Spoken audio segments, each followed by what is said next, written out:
सुनिए, मेरी मदद कीजिए। ये दुष्ट मेरे पीछे पड़ा है। वहाँ इमली के पेड़ के नीचे गाड़ दिया, उसे मारकर गाड़ दिया। ज्योति कहाँ भागी जा रही है? मैं मर जाऊंगी, लेकिन तुम जैसे नीच।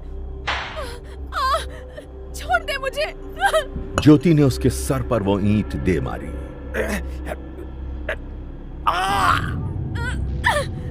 एक कदम भी आगे बढ़ाया ना तो तेरी जान ले लूंगी। वो भागते हुए तालाब के पीछे जाने लगी कि तभी उसका पैर एक बड़े से पत्थर से टकराया और वो गिर पड़ी। मौका देखकर मदन सिंह एक झटके में उस पर कूद पड़ा। जान लेगी मेरी? बहुत जान है तुझमें। हाँ? बोल अब, बोल।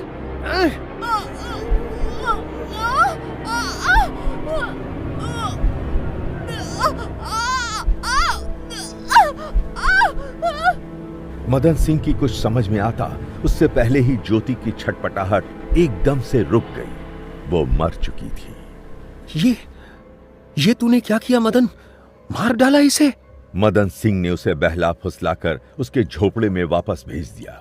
मदन सिंह को लगा ये बेवड़ा सुबह सब कुछ भूल जाएगा और कुछ ही देर में मदन सिंह खेत के पीछे वाले हिस्से में ज्योति की लाश ठिकाने लगाने लगा। और फिर ज्योति की लाश को मैंने अपने हाथों से वहीं गाड़ दिया था साहब। मुझसे बहुत बड़ी गलती हो गई। पर साहब वो ज्योति, वो मुझे सच में बार बार दिखने लगी है साहब। मुझे बचा लो। उस रात की कहानी सुनकर इंस्पेक्टर विजय गुस्से से आग बबूला हो चुके थे। तुझे तो मैं, एक भोली सी सीधी सादी औरत को तूने अपने फायदे के लिए इतनी दर्दनाक मौत दी। तुझे तो मैं जिंदा नहीं छोड़ूंगा। और अब फिर से वही ज्योति के भूत की मनगढ़ंत कहानी पढ़ा रहा है। और मारिए साहब इसे। इन जैसों को तो जेल के बाहर ही निपटा देना चाहिए। अरे अरे, आप ये क्या कर रहे हैं? ये आपके मुजरिम होंगे, लेकिन अभी ये हमारे पेशेंट हैं। विजय ने बड़ी मुश्किल से अपने गुस्से को काबू में किया। इसका मतलब किशनचंद बेकसूर है? उसने ज्योति का खून नहीं करवाया? ज्योति का नहीं, लेकिन उसने किसी और का खून करवाया था।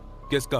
उसी रात जब मैं लाश को ठिकाने लगाने का बंदोबस्त कर रहा था तो मैंने दो लोगों को बात करते हुए सुना। किशनचंद के भेजे हुए गुंडे कीरत के खेत के पास पहुंच चुके थे। ओहो, ये ज्योति आखिर कहाँ गई?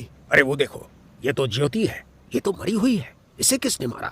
वो सब छोड़ो, किसी ने भी मारा हो। उस लड़की मीना और बाकियों को तो हमने पहले ही ठिकाने लगा दिया है। अब ज्योति का काम भी खत्म। तो हम क्या करें? हम मालिक को झूठ बोल देते हैं कि हमने ही ज्योति को मारकर लाश को दफना दिया है। हाँ, अब यही एक रास्ता है। हाँ मालिक, हमने अपना काम कर दिया है। ठीक है, सारे सबूत मिटाकर आ जाओ। जी मालिक। आज समस्तीपुर पुलिस थाने में बहुत गहमा गहमी है। इस मकड़जाले की तरह उलझे हुए केस के सारे राजों पर से आज पर्दा उठने वाला है। केस से जुड़े सभी आरोपियों को पुलिस पकड़ चुकी थी और आज विजय ने इस अनोखे ट्रिपल मर्डर केस के सभी किरदारों को बुलाया था। ज्योति और कीरत का कातिल मदन सिंह और उसकी मदद करने वाली तंत्रा, विनोद त्यागी के कातिल चंदन और कल्लू, किशन चंद और उसके सुपारी किलर्स सभी यहां मौजूद हैं। और वहीं दूसरे कोने में हरिलाल, जमुना और ठाकुर सुरेंद्र सिंह भी आ चुके थे। शांत हो जाइए।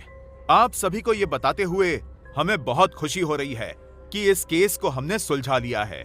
मैंने अब तक अपनी पुलिस सेवा में ऐसा उलझा हुआ और रहस्यमयी केस नहीं देखा था। कई ऐसे अनुभव हुए जो मेरे लिए भी किसी रहस्य से कम नहीं थे। ये ऐसा केस है जहां हत्याएं 2 साल पहले हुई, लेकिन मुजरिम आज पकड़ में आए। 2 अमीर बापों की बिगड़ैल संतानें, एक बेवफा और लालची पत्नी और एक ऐसा दोस्त जिसने अपने ही सबसे पक्के दोस्त की पीठ में छुरा घोंपा, और एक पीड़ित गरीब किसान जिसकी जमीन पर कई लोगों की नजरें गड़ी थीं। इस केस में हमें रिश्तों की ऐसी परिभाषा देखने को मिली जो अपने आप में अनोखी है। झूठ, फरेब, लालच और धोखे की दास्तां जिसने हमें भी सोचने पर मजबूर कर दिया। ये 3 अलग अलग हत्याओं का केस है। इनमें से 2 एक ही रात को एक जगह हुई और तीसरी उसी जगह पर कुछ दिनों बाद। सभी सवालों के जवाब मिलने वाले हैं। जरूर देखें अगला एपिसोड। कहानी जारी रहेगी।